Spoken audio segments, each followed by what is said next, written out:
حرمت عليكم أمهاتكم وبناتكم وأخواتكم وعماتكم وخالاتكم وبنات الأخ وبنات الأخت وأمهاتكم اللاتي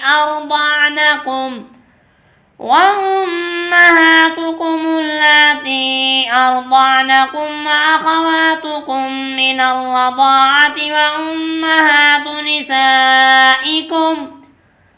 وأمهات نسائكم وربائبكم اللاتي في حجوركم من نسائكم اللاتي دخلتم بهن، فإن لم تكونوا دخلتم بهن فلا جناح عليكم، وحلائل أبنائكم الذين من أصلابكم وأن تجمعوا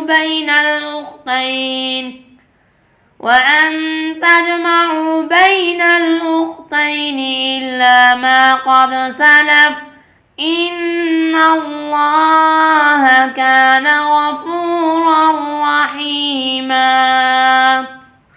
हराम की गई तुम पर तुम्हारी माएँ और तुम्हारी बेटियाँ और तुम्हारी बहनें और तुम्हारी फूफियाँ और तुम्हारी खालाएँ और भतीजियाँ और भांजियाँ और तुम्हारी माएँ जिन्होंने तुम्हें दूध पिलाया और तुम्हारी रज़ाई बहनें और तुम्हारी औरतों की माएँ और उनकी बेटियाँ जो तुम्हारी परवरिश में हैं, तुम्हारी उन बीवियों से जिनसे तुम सोबत कर चुके हो। तो अगर तुमने उनसे सोबत न की हो तो उनकी बेटियों से निकाह करने में तुम पर कोई गुनाह नहीं। और हराम की गई तुम पर तुम्हारे नस्ली बेटों की बीवियाँ और ये कि तुम जमा करो दो बहनों को मगर जो गुजर चुका।